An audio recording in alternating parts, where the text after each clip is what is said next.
Hello and welcome to Gaming Insight Daily, episode 1 of year 2 for Monday, January 6, 2025. This is your daily show of gaming news, accessibility news, or updates about my life. And who am me?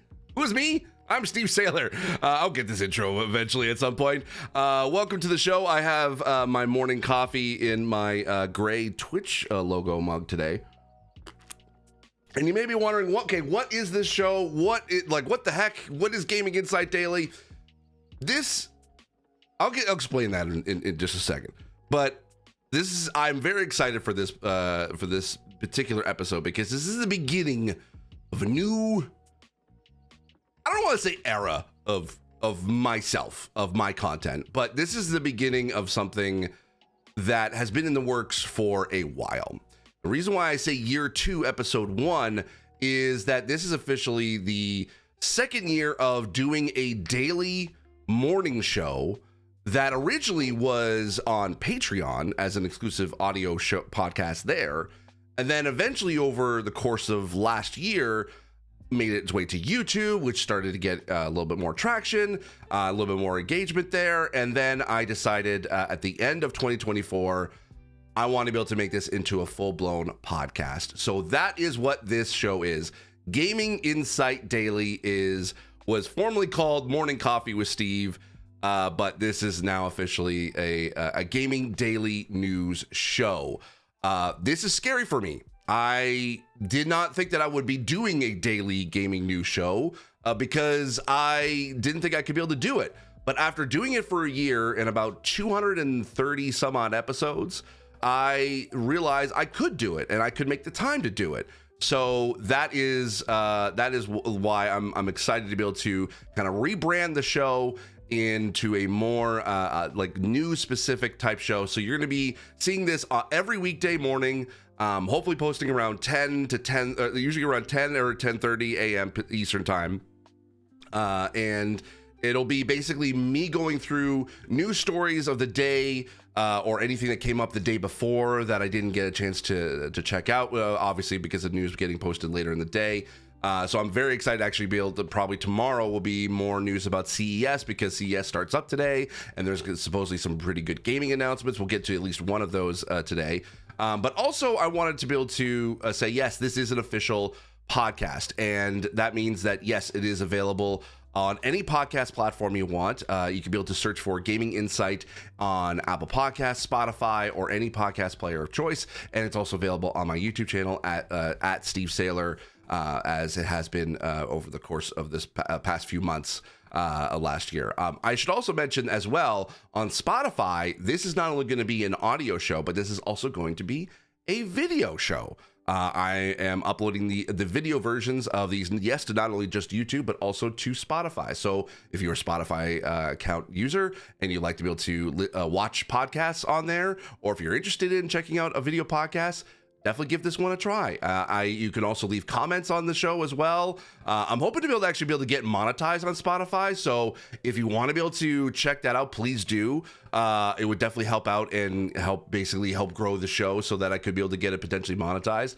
But if you prefer any other podcast platform, that's totally fine. It is officially on the original Gaming Insight podcast feed that I had. I started last year. But essentially didn't really do anything with. I kind of stopped that about midway through the year, but I decided to revive it and just turn this into Gaming Insight Daily. For those who may not know anything about me, I am Steve Saylor. I'm an accessibility consultant in the video game industry. So I do have some insight in how games are made and especially how accessibility is made within games. I am also a content creator. I'm a Twitch ambassador, as well as a longtime content creator. I've been doing this for almost 20 years. Actually, this year will be the 10th year I've been doing my series on my YouTube channel, Blind Gamer. That anniversary is coming up in February, and this actually be the 20th year that I've officially had like a YouTube channel. I've been making content on my YouTube channel. There's a lot of stuff you don't know about, and that's basically now privatized. Basically, there was a lot of things I was trying to figure out when I was making content back in like 2005. But yes, that is a little bit about me. And then yes, this show will be about like 30-ish minutes talking about basically the gaming news stories of the day, or just updates of what I've been playing or what I've been doing. And I will try to be able to do these every single weekday. There may be days I may not be able to due to either traveling for work or just for like whether for anything that I'm not basically at my office to do. I can do mobile shows if I need to, especially if I'm gone for a lot longer than maybe like a couple of days. And I have done that in the past, but it gets difficult with sort of my mobile setup. So hopefully that with this show, and hopefully that it keeps growing, it'll sort of incentivize me to be able to get more of a better mobile setup, so I could be able to do these on the road as well if I'm traveling. So I'm excited. I'm excited for this new era, like I said, for the show, and I want to thank you all for being there. I want to thank especially those who had been following me on Patreon. I officially shut down my Patreon page as of last week. And the reason why is I want to thank them specifically is because without them, this show would not exist. I started this show as a daily show, as sort of a fun little thing for Patreon members, as a fun, like, let's see if I can do this daily. And I didn't have any plans for it. It literally was called Morning Coffee with Steve. And I just didn't know what else to do with it. It was just, I started it on January 4th, 2024. And it literally became just evolved organically into a fun gaming daily news show that originally, like I said, was just for Patreon members. But this year I'm like, you know what, now I know I proved to myself I can do this for a year. Let's kick it off. So I want to thank every single Patreon member who supported me this past year and making this happen, because yeah, they would not, like, this show would not exist if it wasn't for them. So yeah, and the reason why I closed down my Patreon is because there's nothing that's really exclusive for there anymore, because I'm making this into a free podcast for people to be able to listen to and or watch. I felt I didn't feel as right to be able to like ask for like support that way. I may have like a Ko-fi page at some point to be able to support me if you want to be able to support this podcast. What I would really love to do is to be able to get like proper sponsorships, like I said, to monetize this podcast on places like Spotify or Apple Podcasts, so I can be able to make money during the show. Right now, I'm basically getting paid through AdSense or YouTube. That's for these episodes, but that's kind of basically it. But I would love to be able to get like proper sponsors and stuff like that for the show as well, so I can be able to elevate this to more than just a quick little thing I get to record on my computer here at home. So anyway, let's jump into that's all the housekeeping for this. Again, subscribe on any podcast platform, Spotify, Apple Podcast. And then if you want to be able to watch these on YouTube, it's my main YouTube channel, youtube.com/@SteveSaylor, or again, any other podcast player of your choosing. All right, let us jump into the news today. We've got some images of alleged Nintendo Switch 2 Joy-Cons have appeared online. This is from Jordan Midler at Video Games Chronicle, VGC. You'll notice, actually, if you're new to this, I go to VGC a lot. They've been basically my mainstay for news, especially this early in the morning when I record these, because they are on UK time, so they get a lot more news posts up before anyone else does. Anyway, the alleged images appear to show the Joy-Con controller that will seemingly come with Nintendo's successor console. And we can see here, if you're watching the video version, there are some leaked looks at the Joy-Cons. And they don't look that much different than the regular Joy-Cons, except that you could tell that there's no metal slides or grooves for these, basically for the original Switch, where you basically slide in the Joy-Cons into the Switch itself. But they look like they are connected via magnets, which was the rumor for a long time. These images allegedly originate from a factory in China, which is currently producing Nintendo's next currently unannounced console. It's worth bearing in mind that due to a large amount of information circulating from case manufacturers about the console, these images may well be very convincing fakes. So that is the caveat for this. However, if accurate, they corroborate previous claims that the Switch 2 Joy-Cons will be slightly larger and features a magnetic connection, as shown in this fan-made comparison image. And you can kind of see here, basically, it looks like the two magnets kind of are, I don't actually know where the magnets are. It doesn't look like I could see the magnets on here specifically. And then in comparison to the Basically, it looks like that the new one is on the left, at least the image I'm seeing, and then the previous one is on the right. So it looks like it's a bit taller, which probably means that there could be a larger screen involved. I'd say probably looks like maybe could be like a 7-inch screen. Actually, I think the Switch already is a 7-inch. Anyway, it just does look a little bit taller. And I'm trying to see where looks like the magnets are. I think that the magnets could be hidden underneath the blue plastic, but I can't really tell. But it does look like at least that the shoulder buttons are a lot larger, and then it looks like the contact points for connection are in the top, middle, and bottom instead of just the middle, where it looks like here on the original. Several case manufacturers who are provided details of forthcoming tech before it is announced in order to prepare products have recently published what they claim to be cases for Nintendo's next console, thus revealing some details about the shape of the system. This is the latest in an onslaught of what claimed to be leaked images of the forthcoming console.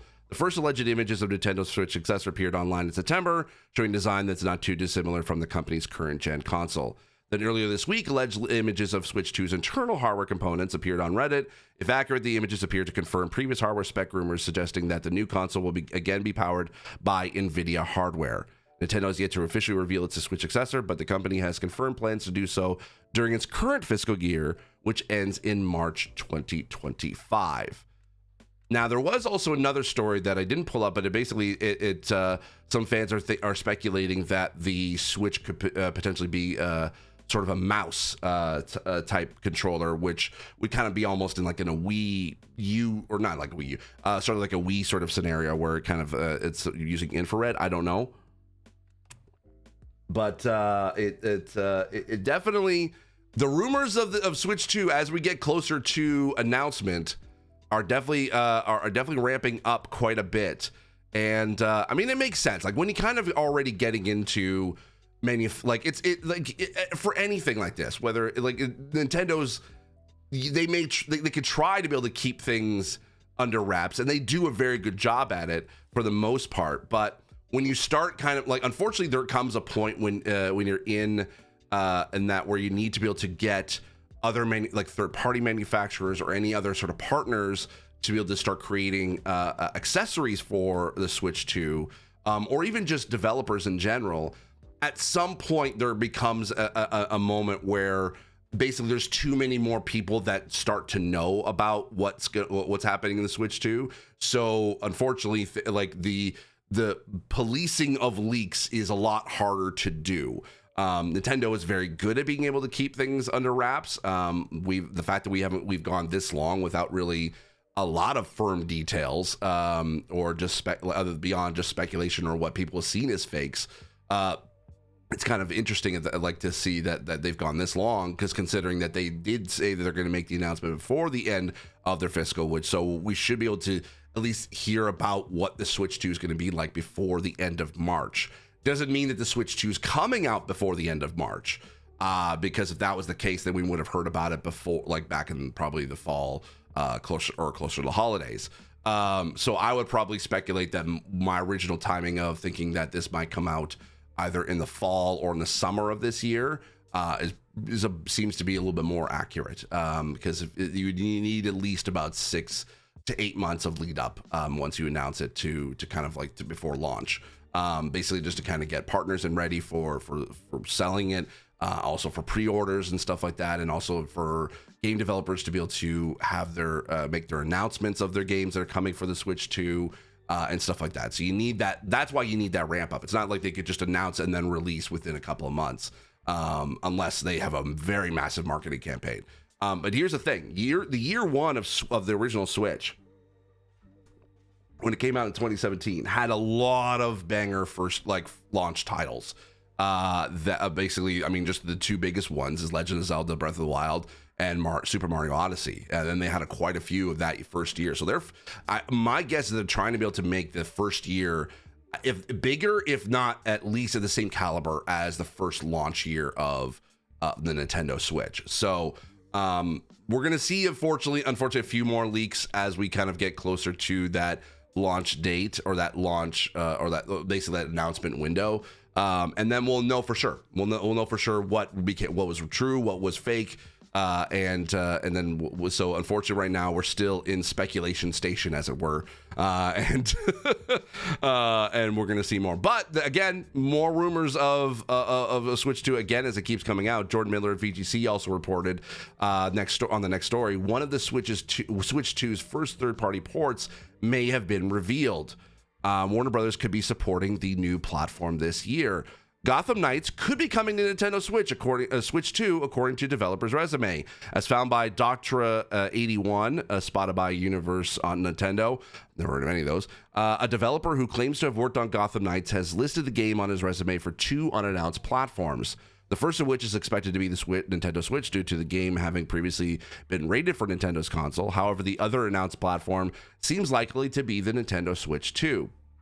Gotham Knights suffered performance issues on PS5 and Xbox Series consoles at launch, leading many to believe that a Nintendo Switch port would be unlikely. The Nintendo Switch version of the game may have been ported to Nintendo's unannounced console, with the Nintendo Switch 1 version quietly canceled.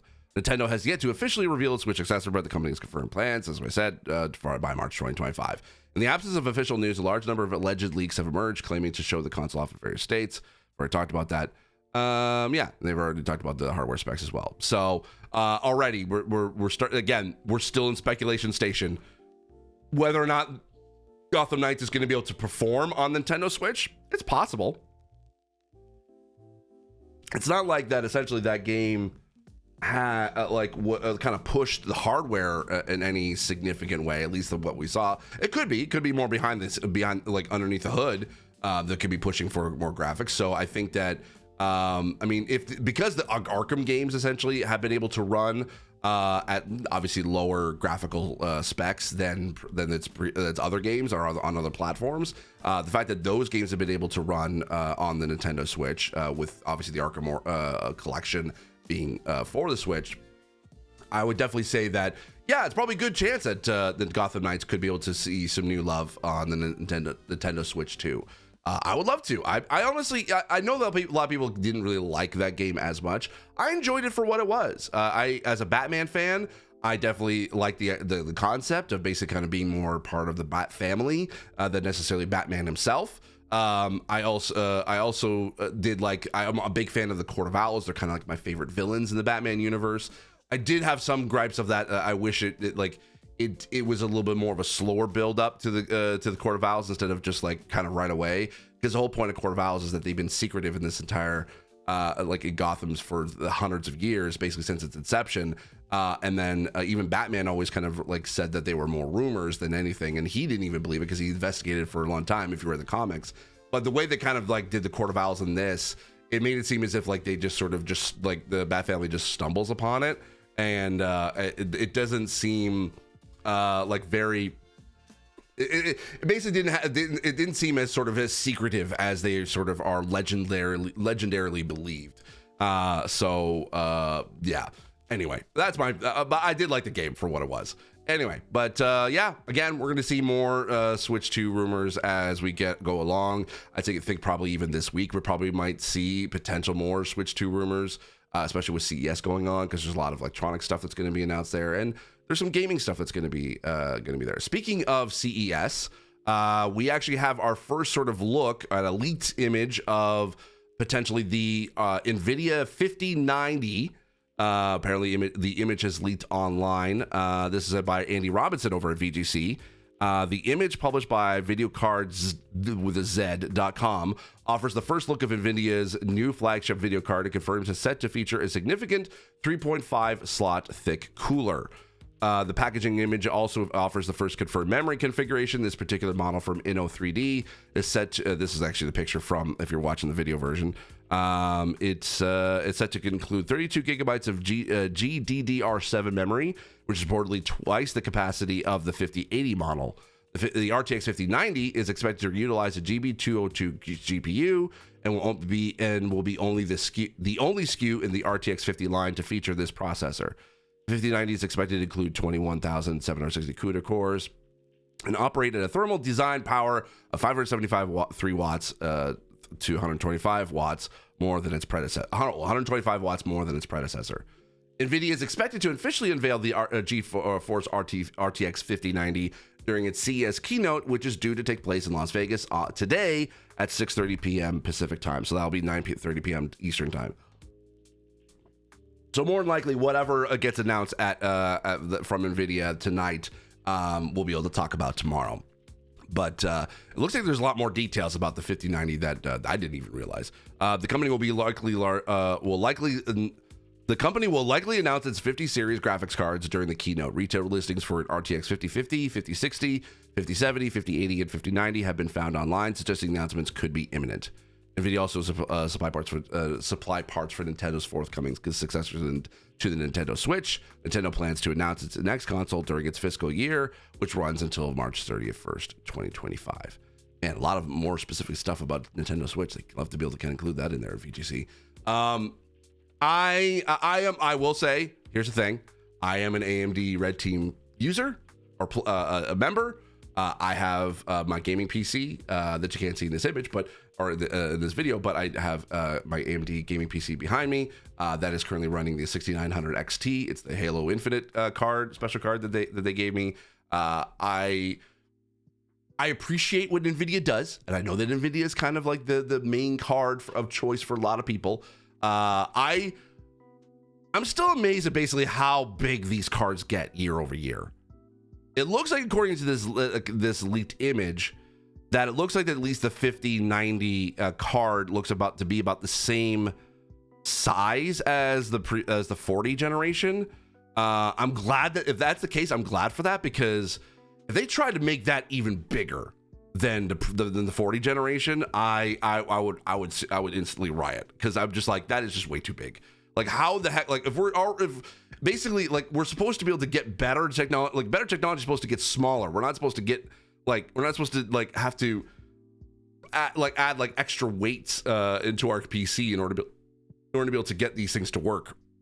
So if it does look like it's in the same form factor as the 40 generation, then I'm like, okay, at least I'm okay with that. And if it's a little bit faster, great. I didn't think that this would be kind of like this looks like it's basically just more of a spec upgrade than necessarily we'll see coming to NVIDIA's sort of keynote tonight of just how much sort of work may be under the hood for this. I always kind of felt that the 4090 or the 40 series was kind of a little bit too overkill, especially after the announcement of the 30 series. But I mean, obviously I've been proven wrong. The 40 series definitely sold pretty well because NVIDIA is kind of the most popular, or I think it's the most profitable company, beating out Apple last year. So I think it's more like business, financial, stock, whatever, the kind of accounting that I don't understand. But NVIDIA is definitely the top of their game right now. And it only makes sense that basically they would have that this year, like every year, they always have a brand new card. So and I'd be very curious. Even though I am an AMD Red Team member, I am still curious about new tech and new hardware. So I'll be very curious to see what NVIDIA announces, especially considering the fact that, again, NVIDIA is the chip of choice for Nintendo Switch. But then also to see if maybe I'm hoping that maybe there might be a handheld gaming announcement or partnerships that I'd be very curious to see about that. Even though AMD has kind of been the card or the chip of choice especially for the ROG Ally, that's in there, and I think as well it might be that's what the card is in the Steam, or the chip that's in the Steam Deck. I'm not 100% sure. Don't quote me on that one. But I'd be very curious to see what NVIDIA is going to do with if they're going to jump into the handheld gaming market. I have a theory that it might be, because there's some interesting things happening behind, like rumors of Steam OS, Xbox maybe doing something. Like CES seems to kind of be the appropriate time for some of these rumors to kind of come to fruition. So I'm very excited to see this as a consumer electronics fan or gadget fan. I love CES. I love this time of year. So learning about new hardware stuff, yeah, give it to me. I can't wait. And CES officially starts today, so I'm excited. And then last story we've got a little bit of a different sort of swerve as far as news concerned. That's not Nintendo Switch 2 rumors or CES stuff. It's by Andy Robinson at VGC. Resident Evil 4 Remake is by far the series' fastest selling as it clears new milestone. That means that in less than 2 years, the remake has entered Capcom's top 10 best-selling games ever and potentially already outsold Resident Evil 3's remake, Resident Evil 6, and Resident Evil 5.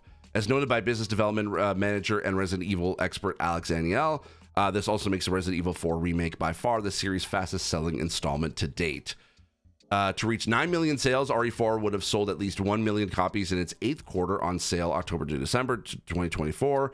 The previous best performance in the same window were Resident Evil Village at 500,000 and Resident Evil 7 at 400,000. There was, again, Alex Daniel kind of posted this on Twitter, but essentially, it kind of breaks it down like this. RE4 would have to sold 1 million copies plus in the 8th quarter of it being released. But launch to date, which is what they've got here, 9 million plus, and then Village 500K at 7.9 million plus. Resident Evil 7 400K at 6.1 million sold. Resident Evil 3 sold 300K, and that's for 8th quarter at 5.2 million launch to date. Resident Evil 2 300K with 7.8 million launch to date, and Resident Evil 6 with 100K at 1.9 million launch to date.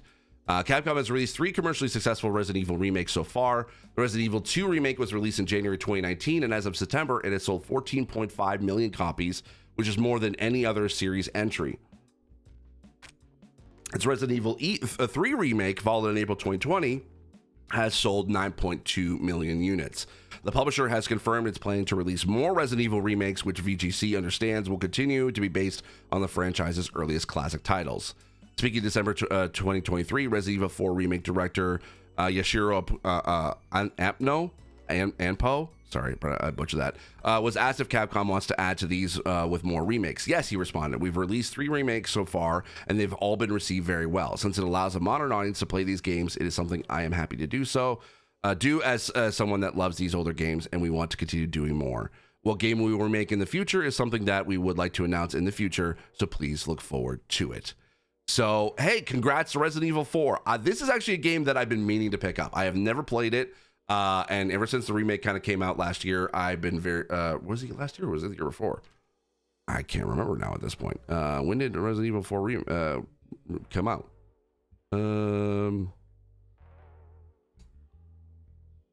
I think it was this past year. Yeah, anyway. I think that, honestly, good on Resident Evil 4. I knew that because this was probably the most popular of the series, I think, from talking to my friends about it. I think this has probably been the game that was most wanting for a remake. And Resident Evil 4 has, not only has it been remade, but I love the fact that there's also a VR version on the Quest 3, and I think on the PSVR 2 as well. I'm debating on whether I want to be able to play it just on console or I want to play it on a VR. Because I do actually, over the holidays, I did actually get myself a Quest 3. So I'm very curious to be able to try out a bunch more VR games as I go. And who knows, maybe Resident Evil 4 might be that game for me. Yeah, anyway. Congrats. I think I definitely should pick it up. Yeah, I think that's pretty much it. All right, that is going to be it for me for this first episode of Gaming Insight Daily for 2025, and I'm very excited about that. Thank you so much for listening and or watching. I really do appreciate it. If you have any comments, please leave them in the comments down below. If you have any questions about anything that we talked about, please leave them down below. I really appreciate it. And if especially in Spotify, if you want to be able to leave a comment there, you can be able to do so as well. Yeah. Yay, first episode in the bag. Let's go. If you want to be able to follow me, you can follow me at Steve Saylor pretty much everywhere on any social platform, including Blue Sky, which is probably my main kind of social platform at the moment. But you can be able to follow me pretty much everywhere that. I'm also going to be streaming today. If you're watching this a little bit later, I don't know if you'll be able to catch the stream, but I'm also going to be stepping back into streaming on Twitch in a major way this year. So I'm going to be streaming at Steve Saylor on Twitch as well. So thanks again. Have yourself a great day, and I will see you all tomorrow. Take care. Bye-bye.